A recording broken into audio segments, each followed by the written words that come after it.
안녕하세요. 오늘도 사연살롱을 찾아주셔서 감사합니다.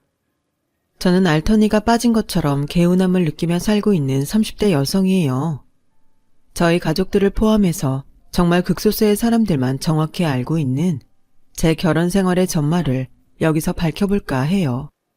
남편이랑은 연애 딱 2년 하고 결혼했어요. 이 기간 중에서 1년 넘게 장거리 연애를 했고요. 그 외에 유명한 표현 중에 눈에서 멀어지면 마음에서도 멀어진다는 말이 있잖아요. 저희는 안 그런 걸 보면 이게 바로 진짜 운명적 사랑이구나 싶어서 더 애틋해졌던 것 같아요. 멀리 있어도 이렇게 애정이 있는 걸 보면 가까이서 같이 살면 얼마나 더 알콩달콩할까 싶어서요. 그래서 결혼하자고 결심했었고요. 혹시 장거리 연애 해보신 분들은 알겠지만 전화, 문자 이런 것에 치중을 하게 되죠. 직접 못 보니까요. 저 아는 언니 한 명은 장거리 연애했을 때 메일을 그렇게나 주고받았다네요. 아무튼 남편하고 저는 얼굴 보면서 밥 먹고 데이트하고 이런 건 자주 할 수가 없었어요. 거의 전화로 대화를 많이 나눈 게 대부분이었죠. 그렇기에 제가 남편이란 사람의 단면만을 알았던 건가 봐요. 엄마, 이제 나까지 결혼하면 엄마는 이제 자식들 결혼 다 시키는 거예요. 그동안 고생 많으셨어요. 결혼 인사 드리러 갔던 날 남편이 시어머니 앞에서 싱글벙글 웃으며 말을 했었죠. 참고로 남편은 중학생 때 부친을 여인 경우였어요. 그래서 저는 홀 시어머니를 두게 된 거였죠. 남편의 누나, 그리고 1살 어린 여동생은 둘 다 시집들을 일찍 간 상태였답니다. 마지막 남은 둘째마저 장가를 들게 되었으니 시어머니께서 무척 기뻐하시거나 감동하실 거라고 생각했어요. 그런데 이게 무슨 일인가요? 지난 생고생들이 눈앞을 스쳐가네. 젊디 젊은 나이에 서방님을 떠나보내고 별별 생고생을 다 하고 살아왔지. 이날 이때껏 이 여편네는 한시도 마음 편히 쉬어본 적이 없었어. 그래도 내 자식들 잘 사는 모습 보고 싶어서 이를 악물고 버텨왔다. 큰 딸년 보내고 작은 딸년 보내고 이제 내가 가장 의지하는 우리 멋쟁이 아드님을 보낼 때가 왔구나. 이 눈치 없고 못난 여편네가 한바구음을 짓기는커녕 대성통곡을 할 것만 같아서 미치겠구나. 이런 나를 어쩌면 좋다니? 갑자기 한서린 타령을 하셔서 저는 제 귀를 의심하고 말았어요. 서방님이니 여편네이니 아드님이니 하는 지칭이 예사롭지 않았죠. 게다가 시아버지를 떠나보내셨을 당시 시어머니께서는 40대에 접어드신 나이셨을 텐데 젊디 젊다고 표현하시는 것도 아리송했고요. 그런데 더욱 황당했던 것은 시어머니께서 손으로 눈가를 훔치시는 신용을 하시자 남편이 자기가 더 울려고 했다는 점이에요. 우리 엄마가 세상에서 고생 제일로 많이 한 거 제가 다 알아요. 다른 누구도 아닌 제가 제일 잘 알고 있으니까 엄마 너무 걱정 마시고 서운해 마시고 저 결혼해서 아이 낳고 더욱 늠름해진 모습이 되는 거 기대만 많이 해주세요. 아이고야, 이렇게 말도 멋있게 하는 멋쟁이 아드님을 보내려니 내가 마음이 미어질 수밖에. 잘 키워놔도 내가 너무 잘 키워놔버렸어. 남편의 말에 시어머니께서는 감동에 벅차다는 표정이 되셨죠. 그 자리에서 저는 무슨 꿰다 놓은 보리자루처럼 눈치만 살피고 있었던 것 같아요. 머릿속으로는 이게 뭐지? 싶었네요. 남편이 원래 이렇게 효자였고 감성적이었던가 싶어서 놀랐고요. 그간 몇 가지 일화로만 남편을 통해 접해왔던 시어머니의 이미지는 이런 게 아니었는데 생각과 달라서 떨떠름했네요. 그래도 당시에 다행이라고 여겼던 건 우리 귀한 아드님이라며 남편을 애지중지하신 시어머니셨지만 저한테 난감한 질문을 하신다거나 저기를 보이시지 않았단 점이었죠. 그런 걸 보면 아들을 유달리 애틋하게 위하실 뿐이지 며느리를 시기 질투하실 요양은 아닌 것 같다는 생각을 해버렸죠. 저희가 장거리 연애를 했던 이유는 제가 직장에서 먼 지방부서로 발령받았기 때문이었는데 퇴사하고 프리랜서로 전향하기로 결심을 하며 다시 거처를 위로 옮겼고 자연스레 이른 결혼을 하게 되었어요. 어차피 결혼할 거라면 혼자 살 집 새로 구하는 게 아니라 신혼집을 장만하는 게 맞는 수순이었으니까요. 그래서 본의 아니게 결혼식보다도 신혼집에서 같이 사는 것을 먼저 시작했었네요. 친정집은 참고로 멀고도 먼 지방에 있어요.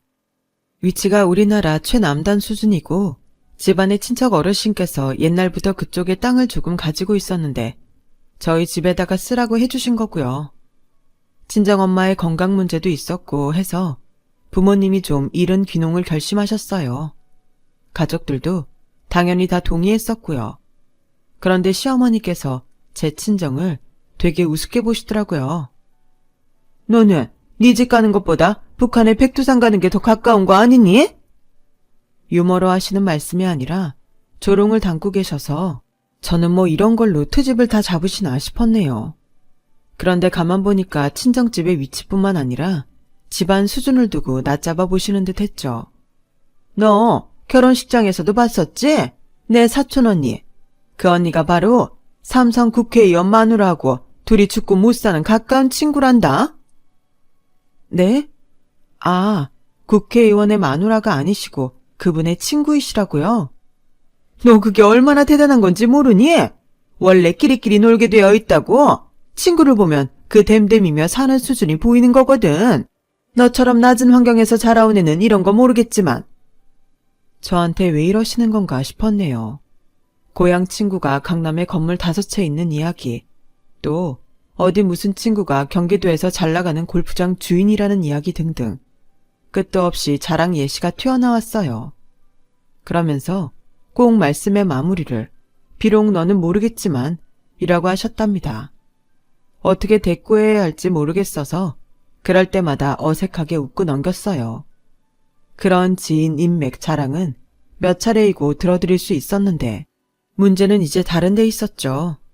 직장으로 출퇴근하는 시간과 스트레스를 줄인 대신에 프리랜서로 전향하니까 고용 불안에도 시달렸지만 시어머니 같으신 분의 눈에는 도저히 제가 일을 하며 돈을 벌고 있는 모양새로 안 비쳤다는 게 문제였네요.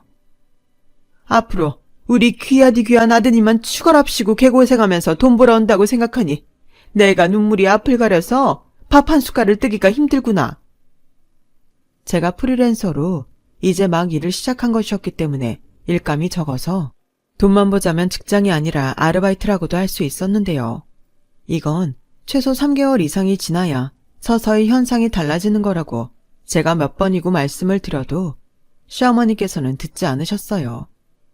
제가 집에서 판판히 놀고 있으니 집안 살림 관리 다 하고 아침 저녁으로는 남편 밥 차려주고 당신께 안부전화 매일같이 드리면서 시댁에 주 3회 이상 방문해야 한다고 하셨죠. 그런데 또 어이가 없었던 건 남편이에요. 엄마, 너무 그렇게 염려하실 거 없어요. 저 이제 다 컸잖아요. 저 정말 괜찮아요. 자기 모친을 말리기는커녕 불난데 기름 얻는 것도 아니고 자꾸 저런 식으로 호응을 하는 거예요. 그러면 모자간의 애틋한 분위기가 형성되고 저는 또다시 꿰다 놓은 보릿자루가 되는 거였죠. 남편한테 왜 자꾸만 언행을 그렇게 하냐면서 주의 좀 하라고 그랬더니 눈 땡그랗게 뜨면서 자기가 뭘 잘못했는지 뭐가 잘못됐는지 전혀 모르겠다고 그랬어요. 저보고 예민하고 머릿속에 생각이 너무 많다고 하더군요. 이런 것까지는 제가 신기 불편한 걸 누르면서 못 본 척, 안 들리는 척하고 넘기겠는데요. 줄줄이 사건 터져주시고 그들의 진면목을 더 알게 되니까 미칠 노릇이 된 거죠. 저희 친정 부모님이 저 먹으라고 미역을 보내주셨어요. 지인분을 통해서 구매하셨다는 미역이었는데 자연산이라 그런지 말린 땔감을 더 달라서 국 끓이면 정말 맛있겠다는 생각을 하고 있었는데 옆에서 남편이 그러더군요. 우리 엄마도 미역 좋아하시는데 미역 초무침, 미역 줄기볶음 이런 것도 다 잘 드셔. 그러니 미역국은 얼마나 잘 드시겠어? 삼남매 낳고 당시에 산후조리도 마음껏 못하셨던 분이 우리 엄마야. 그게 한이 되셨는지 미역국을 유달리 좋아하시는 것 같아. 이게 무슨 말이겠어요? 자기 모친에게 이 미역 드리고 싶다는 뜻이었죠. 미역량이 그렇게 많지도 않았던지라 한번 드실 만큼 갖다 드리겠다는 식으로 대충 말을 둘러댔어요. 그랬더니 몇 시간 후 시어머니로부터 연락이 왔어요. 야, 너 좋은 미역에 있어서 삼시세끼 미역 끼고 산다며? 그런 좋은 거가 집에 들어오거든. 네 입만 입이라고 생각하지 말고 네 서방부터 꼭 챙겨야 한다. 네? 오늘 미역을 받아서 저도 아직 안 먹어봤는데요. 뭔가 오해가 있으신 것 같아요, 어머님. 그래? 어머나 그랬구나. 나는 또 네가 우리 귀한 아드님 빼놓고 혼자 좋은 미역 처먹고 있는 줄 알았지 뭐니. 아니라니 다행이구나. 그럼 그 미역 우리 집에 들고 오련? 내가 최고급 한우를 국거리로 끊어놓을 테니까 미역국 끓이면 좋겠구나. 원래 큰 냄비에다가 한꺼번에 많이 끓여야 맛있는 법이란다. 네, 그건 그렇죠. 저희 집에는 그렇게 큰 냄비가 없어서. 그럼 제가 모레 금요일에 미역 들고 가겠습니다, 어머님. 내일은 작업할 게 많이 밀려 있어서요. 모레 낮에 찾아뵐게요. 그러렴. 금요일 퇴근길에 우리 아드님한테 뜨끈한 미역국 한 그릇 먹도록 차려주면 딱이겠구나. 근데 오늘 저녁은 너 반찬 뭘로 산을 차렸니? 또 지난번처럼 있던 반찬 줄줄이 꺼내놓기만 한 건 아니지? 그리고 우리 아드님한테 살갑게 잘 좀 해. 맨날 첫날 평일마다 서방 혼자 저녁 먹게 하고 자기는 컴퓨터 앞에 앉아있는 목석 같은 마누라가 어디에 있다니? 너도 참. 집에서 별로 하는 것도 없으면서 너는 서방 내조라도 일품으로 하거라 제발. 잔소리 폭격 맞아서 속에 우라통이 터졌는데 희한하게 시어머니한테보다도 전화 끊고 나서 보이는 남편 얼굴이 더 화가 나더라고요. 분명 결혼하기 전에는 이런 결혼 생활을 그린 게 아니었는데 씁쓸한 생각이 들었죠. 시댁에 미역을 가져갔던 날 시어머니께서는 저에게 부엌적으로 턱짓을 하시며 소파에 들어 누우셨어요. 집에 참기름도 넉넉하니까 네가 미역 불려다가 고기하고 볶아서 미역국 좀 맛있게 한 솥 끓여봐라. 나는 TV 보다가 눈 좀 붙이련다. 내내 작업하며 일하다가 온 건데 저도 피곤한 몸이었지만 내색 안 하고 일단 미역국을 끓였어요. 소고기를 비싸고 좋은 걸로 구입해 놓으셨더라고요. 원래 끓일수록 맛있어지는 게 미역국이잖아요. 그래서 정성을 다해 푹 고아내듯이 잘 끓여놨어요. 저녁 되니까 남편이 시댁으로 퇴근을 했고요. 제가 바로 밥상 차리려고 하니까 시어머니께서 화들짝 놀라 달려오시더니 저를 부엌 밖으로 밀어내셨어요. 네가 여기까지 고생이 많았는데 상은 내가 차려야지. 김치 있는 건 종류별로 꺼내다가 맛있게 먹자꾸나. 너는 잠깐만 쉬고 있으렴. 상 차리는 건 직접 하고 싶으신 줄로만 생각을 했어요. 그리고 잠시 후 준비가 다 됐다는 소리에 남편하고 둘이 식탁 앞으로 가서 앉았더니 제 국그릇에는 소고기가 마치 고명처럼 딱 2점 보이더라고요. 미역국을 다 푸고 나서 인위적으로 고기 2점 얹은 것 마냥 말이죠. 그래봤자 당연히 안쪽에 고기가 많겠지 했는데 웬걸요. 한 개도 더 없는 거예요. 어떻게 이럴 수가 있어요. 일부러 고기를 빼고 국자를 푸지 않는 이상 이럴 수는 없었어요. 기분이 상해서 남편 국그릇을 봤는데 고기가 3-4개 정도 보이더라고요. 많진 않았고요. 미역을 참 좋은 걸로 보내주셨구나. 이건 미역이 보약이라 무조건 미역을 먹어야 돼. 소고기는 대충 거들 뿐이야. 시어머니께서 갑자기 그런 말씀을 하시길래 여기서 대꾸하기도 귀찮아서 그냥 식사를 시작했네요. 그런데 안 보려고 해도 옆자리에 남편 국그릇은 미역이 꽉 차 있는 게 자꾸 보이더라고요. 제 건 미역도 대충 적당한 양이었는데요. 그때 남편이 투정을 부렸죠. 아, 나 이런 줄기 부분 잘 못 먹는데 딱딱하고 질겨서. 엄마, 나 이거 가위로 잘라 먹으면 안 돼요? 되지? 당연히 되고 말고. 가만히 있어보자. 미역자를 가위가 어디로 갔나? 시어머니께서 당장 수저를 내려놓으시곤 일어나셨어요. 그리고는 금세 가위를 가져와 남편의 국그릇에 가져가셨죠. 가위에 걸린 미역이 위로 들리는 순간 저는 보고 말았습니다. 미역더미 아래에 감춰져 있던 무수한 것들을요. 그건 소고기였어요. 아주 가득하더라고요. 제가 헛웃음을 치면서 말했죠. 고기가 너무 많아서. 오빠, 이래서 국물은 떠 먹겠어? 고기만 만나서 미역 맛은 잘 나지도 않겠다. 그러자 남편이 민망했는지 네 거에는 고기가 별로 없냐면서 갑자기 횡설수설 해댔고 시어머니께서는 식사 내내 제 쪽은 쳐다도 안 보셨어요. 너무 치사하더군요. 그런 상황에서 남편이 센스 있게 저한테 고기 덜어주면 될 일이었는데 안 그랬어요. 얼굴에 철판 깔고 소고기가 넘치는 미역국을 먹느라 바빠 보였죠. 연애와 결혼은 달라도 너무 다른 거였네요. 왜 저보다 먼저 결혼을 일찍 하신 결혼 선배님들께서 결혼은 현실이야 라고 외치시는지 깨달았어요. 결혼 전에는 그런 얘기를 들어도 연애는 뭐 현실 아닌가? 하며 쉽게 넘겼었는데 그게 아니었던 거죠. 너무나도 현실적인 문제로 사람 환장하게 만들 수 있는 것이 결혼이더군요. 남자는 결혼하면 바뀐다고 하는 말, 그거 진짜인 것 같았어요. 미역국 소고기 사건 이후로 시어머니께서는 저에게 아무 때고 연락하셔서 이거 해라 저거 해라 명령하시는 걸 조금이나마 자중하셨는데요. 문제는 제가 그 이후로 남편의 실체를 주목하게 되었다는 거예요. 제가 미약한 몸살감기 기운이 있었는데 자꾸 상큼한 과일을 먹고 싶더라고요. 그래서 남편한테 올 때 집 근처에 있는 슈퍼에서 자두 좀 사다 달라 그랬어요. 근데 빈손으로 귀가한 거예요. 가보니까 자두 없던데? 원래 자두는 아무 때고 있는 게 아니야. 그냥 자두 사탕이나 먹어. 아니면 대충 뭐 상큼한 맛 나는 사탕들 있잖아.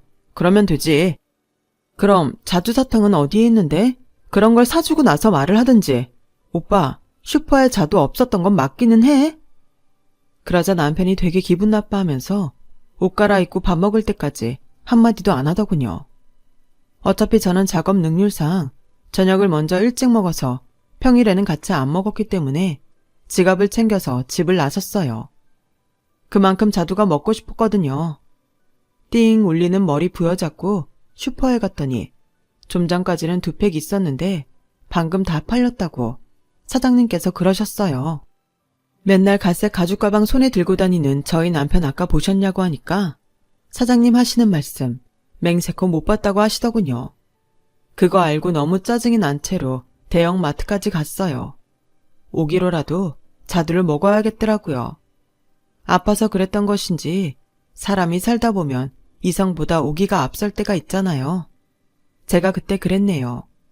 대형 마트에서 자두 플라스틱 작은 통에 담긴 거 한 통에 9,000원 하더군요. 비싸도 감안하고 샀죠. 집에 오니까 남편은 과자 먹으면서 TV 보고 있었는데 제가 품에 끼고 온 자두를 힐끗 쳐다보곤 아무 말도 안 하더군요. 자두 미리 씻어놓고 나서 급한 작업부터 먼저 마무리했어요. 일 끝내고 자두나 먹을 생각에 그나마 기분이 나아졌건만 부엌으로 가봤다가 제가 어이를 상실했네요. 남편이 자두를 처먹고 있었어요. 이거 비싸 보이는데 역시나 맛있네. 잘 사왔다. 평소에는 자두 같은 거 먹고 싶다는 소리도 안 하더니 웬일이래? 이런 소리나 하면서요. 그 말을 하면서도 입으로는 쉴 새 없이 자두를 먹고 있었죠. 먹는 속도도 얼마나 빠른지 자두 국물이 손을 타고 흘러서 식탁 위로 뚝뚝 떨어지는 모양새에 제가 가지고 있던 정남이도 함께 떨어졌네요. 나 먹겠다고 산 걸 오빠가 왜 먹어? 나 어제부터 몸이 안 좋다고. 상큼한 자두 먹으면 입맛 돌 것 같다고 내가 몇 번이나 말했잖아. 그런 거였어? 자두 다 씻어놨길래 나는 네가 나 먹으라고 둔 줄 알았지. 아까 나한테 핀잔 준 거 사과하는 의미로. 뭐? 장난해? 오빠, 여기 슈퍼에 갔던 거 사실이기는 해. 내가 물어보니까 사장님은 오빠 본 적 없다고 하시더라. 내가 자두 사와 달라고 한 걸 그렇게나 사다 주기 싫었어? 너는 왜 그런 것까지 알아내냐? 사람이 너무 치밀해서 무섭네. 그래, 내가 가려다가 안 갔다. 밖에서 딱 봐도 자두 다 팔리고 없는 것 같아서 안 들어갔다고. 됐냐? 그게 그렇게 잘못이야. 열심히 외치면서도 손에서 자두를 안 놓더군요. 말도 못나게 했지만 누가 쫓아올까봐 허겁지겁 자두를 해치우던 모습이 너무 충격적이었어요. 남편이 부리는 식탐을 제가 진작 눈치챘어야 했습니다. 결혼 전에 장거리 연애하던 시절에는 그런 식탐이 있는 줄 몰랐어요. 몇 번 정도 먹성이 좋네 라고 생각한 적은 있었죠. 남자가 입 짧아서 깨작거리며 먹는 것보다는 잘 먹는 게 훨씬 낫다고 여겼기에 그런 모습도 좋았고요. 하지만 제 착각이었고 남편 역시도 자기의 진짜 모습을 억누르며 숨겨왔었던 거예요. 언제부터 고삐가 제대로 풀렸는가를 생각해보자면 아무래도 미역국 안의 소고기 사건 이후로 대범해진 것 같았어요. 음식에 대한 집착과 열망을 숨기지 않더군요. 모처럼 늦은 저녁에 치킨이라도 시키잖아요. 부부끼리 오붓하게 치킨 뜯으면서 TV 보고 좋은 시간 보내는 건 불가능이었어요. 식탐에 미친 인간이 있는 이상 좋은 분위기가 잡힐 리 없었죠. 남편, 저한테는 앞접시며 나무젓가락 좀 챙겨오라고 해놓고 자기는 치킨 상자 열자마자 허겁지겁 닭다리부터 집어들었어요. 너무 뜨거웠는지 으악 뜨거! 으악 뜨거! 이러면서도 닭다리를 안 놓고 열심히 뜯더라고요. 닭은 다리도 2개고 날개도 2개죠. 먹는 입도 2개고요. 그럼 1인당 1개씩 먹는 게 기본이잖아요. 그런데 슬슬 눈치 보면서 입맛 다시더니 자기가 남은 닭다리도 먹더군요. 제가 어이가 없어서 가만히 쳐다봤더니 기껏 한다는 소리가 이거였어요. 요즘에는 닭가슴살이 대접받는 시대가 왔어. 연예인들이랑 운동하는 사람들 전부 닭 가슴살만 먹잖아. 몸에도 좋고 너도 많이 먹어. 제가 부드러운 살 좋아하는지 퍽퍽한 살 좋아하는지 물어보고서나 그런 말 해야 하는 거 아닌가요? 잠깐 콜라를 따를 컵을 가지러 부엌에 다녀오면 그 사이에 맛있는 부위 골라서 빨리 먹느라 캑캑 소리까지 내던 사람이 바로 제 남편이었어요. 가장 어이가 없었던 순간은 살 발라먹고 난 닭뼈 있잖아요. 그 닭뼈 쌓아둔 거 아래에 저 몰래 날개 하나를 숨겨놓은 걸 발견했을 때였네요. 어쩐지 날개 하나가 없더만 거기에 있었던 거였죠. 입맛이 확 떨어져서 너나 다 처먹으라 그러고 자리를 떠도 남편은 저를 달래주러 오거나 반성을 하기는커녕 남은 치킨 자기가 혼자 편하게 다 먹게 돼 좋아할 뿐이었어요. 제가 사실 치킨은 그렇게까지 좋아하지는 않아서 막 섭섭하진 않았어요. 짜증이 났었을 뿐이죠. 저는 케이크를 좋아하는 입맛이에요. 제가 크림빵, 소보루 이런 건 크게 안 즐기는데 케이크류를 좋아해서 디저트에 돈 쓴다고 하면 여기에 쓰는 편이랍니다. 모처럼 주말에 대형 카페에 나들이를 나갔을 때였죠. 제가 커피랑 먹을 케이크를 고르고 있는데 남편이 옆에서 크게 한숨을 쉬더군요. 미쳤구나 미쳤어. 케이크 저거 한 조각에 5,000원? 여기 순 도둑놈들이 장사하는 곳이구만. 도대체 한 개에 얼마씩 이윤을 남겨 먹는 거야. 원가 얼마인지 뻔히 알고 있는데 이건 정도를 지나쳤잖아. 이거 사 먹는 사람들이 등신 호구 아니냐? 안 그래? 거기 케이크 튼실했고 납품받는 게 아니라 직접 만드는 곳이었어요. 5,000원대라는 저렴한 가격 덕분에 인기가 많은 곳이었는데 그걸 비싸다며 열변을 토하다니 주변 사람들이 다 힐끗거려서 얼마나 창피했는지 몰라요. 내 친구가 카페 물류되는 회사에 다니는데 가끔 디저트 납품처에서 케이크도 맛보라고 보내주거든. 그럼 나한테까지 그게 가끔씩 와서 내가 잘 알아. 공짜로도 받는 케이크를 개당 5,000원씩 주고 사 먹어? 이건 미친 거지. 허세야. 허파에 바람이 들어서 그래. 남편이 그런 말까지 하니까 너무 기분 상해서 거기서 사 먹고 앉아있고 싶지도 않았어요. 결국 그냥 나왔는데 생각할수록 어이가 없는 거예요. 카페 물류회사 다니는 친구? 결혼식 때 봤고 저도 누군지 알고 있었어요. 하지만 저는 콩고물 떨어지는 거 못 받아봤거든요. 오빠, 그런데 정말 그 친구가 오빠한테 이것저것 주는 거 맞아? 그냥 하는 소리 아니고 케이크를 주기도 했다고? 당연하지. 쿠키 세트 이런 것도 나 여러 번 받아봤어. 나 인맥들 장난 아닌 거 네가 아직 모르는구나. 그래? 그럼 나는 왜 지금까지 쿠키 부스러기도 구경을 못 해봤을까?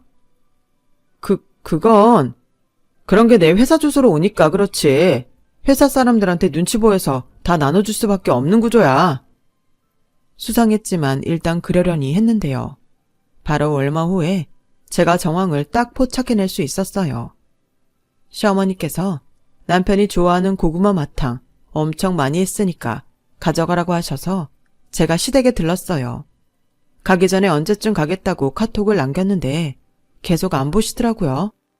그냥 별 생각 없이 시댁에 도착했는데 시누이들이 와 있는 거예요. 남편의 누나랑 여동생이요. 이 시간에 둘 다 동시에 시댁에 방문도 하는구나 싶어서 그냥 신기하다 생각만 하고 있었는데 보니까 시누이들이 시댁에서 뭔가를 챙겨가고 있던 모양새였어요. 그거 혹시 마카롱 아니에요? 저건 쿠키네요. 와, 양이 이 정도면 꽤 되는데 어디서 구입하신 거예요? 맛있어 보여요.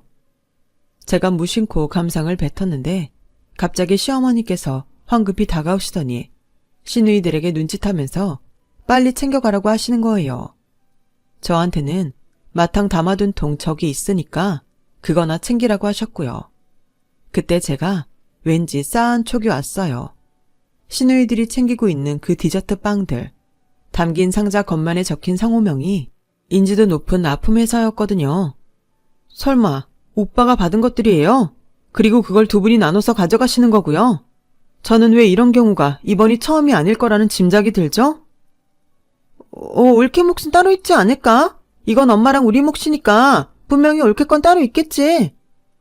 큰 시누이가 무척 당황하면서 얼른 짐을 챙기더니 먼저 시댁을 빠져나갔고 작은 시누이도 뒤를 따랐어요. 왠지 모르게 그 순간 초라한 기분이 들더군요. 그런 때에 갑자기 시어머니께서 제 등짝을 손바닥으로 팍 치셔서 화들짝 놀랐네요. 뭘 그렇게 멍하니 있어? 우리 귀한 아드님이 좋아하고 잘 찾는 마탕 들고 얼른 집에 돌아가야지. 노파심에 말하는데 네가 이거 빼앗아 먹으면 안 된다. 너 이런 거 별로 안 좋아하는 이 맛이라고 들었는데 내가 잘못한 것은 아니겠지? 우리 아드님 먹으라고 만든 건데 애먼 사람 입에 다 들어가 버리면 곤란해. 맘 같아서는 저도 안 먹는다 하고 싶었으나 꾹 참고선 시댁을 나왔네요. 그날 저녁 고구마 마탕은 그럭저럭 먹으면서 제가 좋아하는 장조림만 허겁지겁 빠르게 해치우는 남편을 보면서 저는 또 입맛이 떨어져 버렸죠. 빵은 왜 시댁에만 갖다 줬냐고 물었더니 저한테 주려던 걸 깜빡하고 착각한 거래요. 변명마저 성의가 없더군요. 오빠, 고구마 마탕으로 오늘 배채할 거라면서 아까는 그러더니 왜 내가 주러 먹으려고 준비한 메뉴만 집중적으로 먹어? 나 이거 잘 먹고 있고 다른 것들은 대신에 내가 거의 손도 안 대잖아. 너는 무슨 말을 그렇게 하냐? 나도 지금 그게 입에 자꾸 땡겨서 그러는 것뿐이야. 괜히 오해하고 이상한 말 하지 마. 사람 기분 더러워져. 하지만 남편의 말과 달리 제가 오해한 것 같지가 않았어요.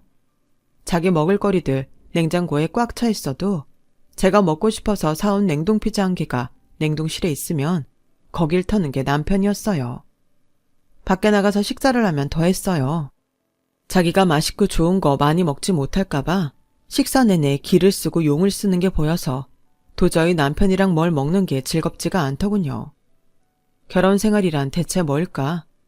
너무 기운 없는 생각만 들어서 고심하던 시기에 제가 엄청난 경험을 또 해버렸죠. 몸살 기운이 있어서 약을 먹고 자고 있었어요. 그런데 화장실이 너무 가고 싶어서 눈이 떠진 거예요. 화장실 가려는데 문득 방문 밖에서 남편의 말소리가 살짝 들려왔죠.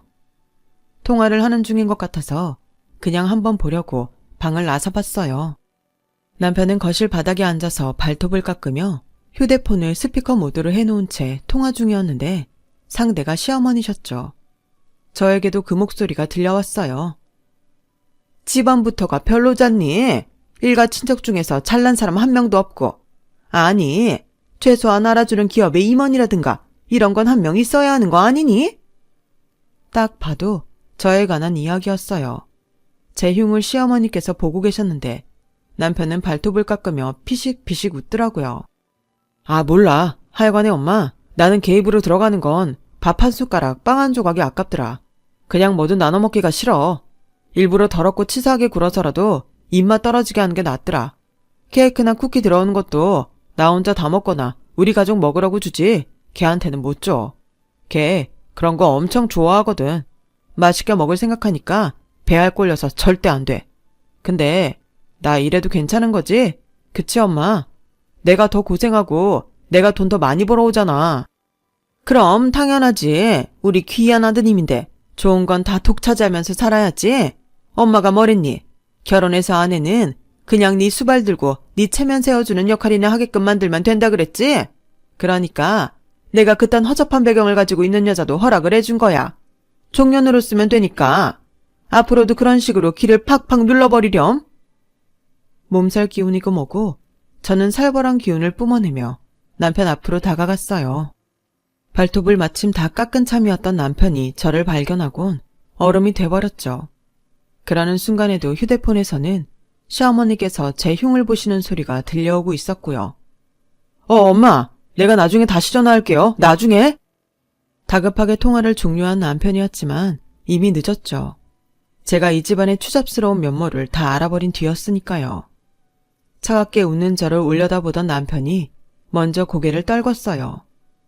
다 오해인 거 알지? 엄마와 아들이 서로 허세를 부리며 아무 말이나 짓거린 거라고 생각해줘.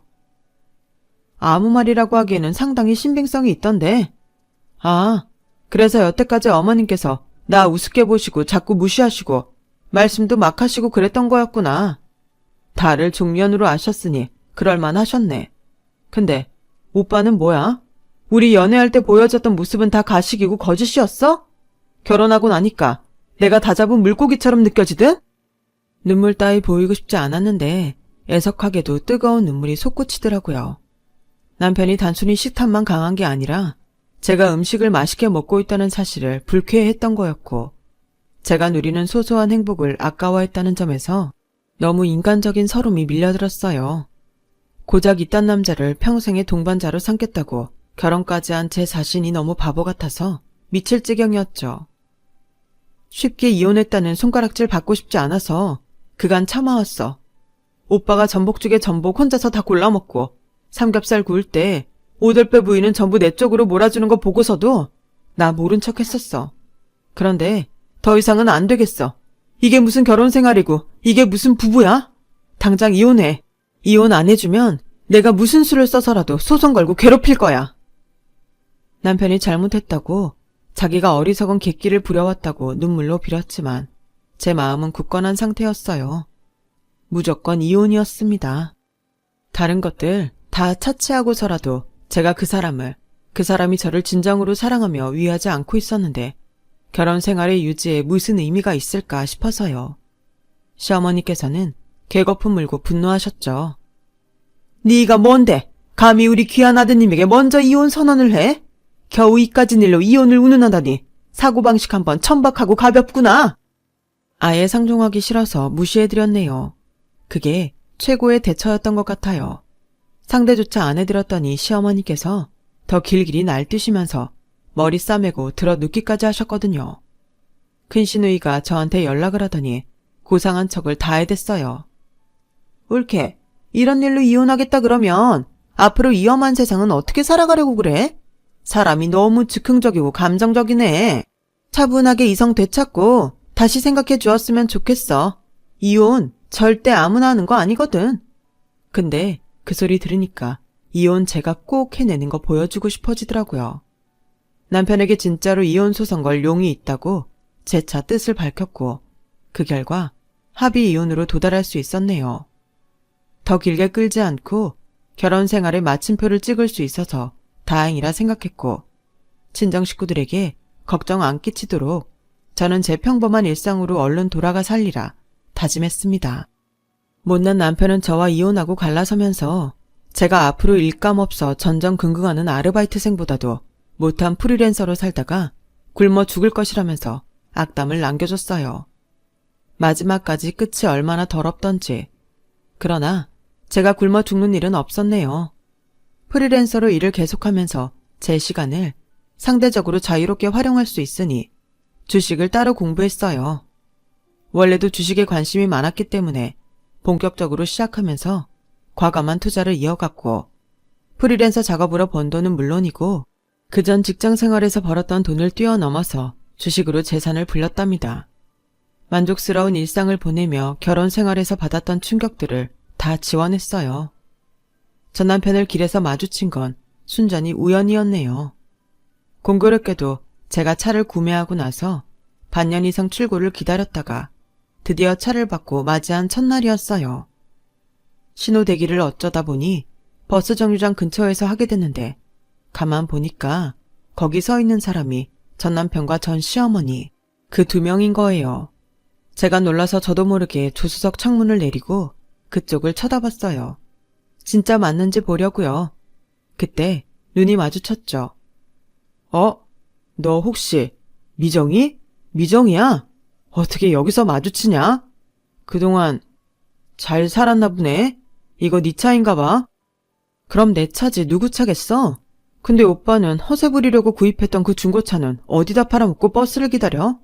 약봉지 손에 든 거 보니까 여기 앞에 병원 다녀왔나 보네. 어머님, 안녕하셨어요. 안색이 별로 안 좋아 보이시네요. 저런. 제가 큰 소리를 외쳤더니 전 시어머니 그분께서 멍하게 입을 벌리셨죠. 완전히 넋이 나가셨더라고요. 남편이 저를 애달픈 눈으로 쳐다보면서 손을 뻗어왔어요. 너 잠깐 시간 되면 나랑 어디서 커피라도 한잔 할래? 아직 점심 전이면 식사라도 같이 하자. 내가 미쳤다고 식당 괴물이랑 밥을 먹어?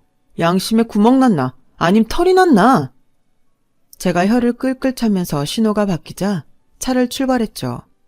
거울로 보니까 그 자리에 못 박힌 듯 서서 두 사람이 나란히 멀어지는 제 차의 뒷공무니만 보고 있더라고요. 그제서야 근황이 궁금해져서 건너 지인들에게 물어봤어요.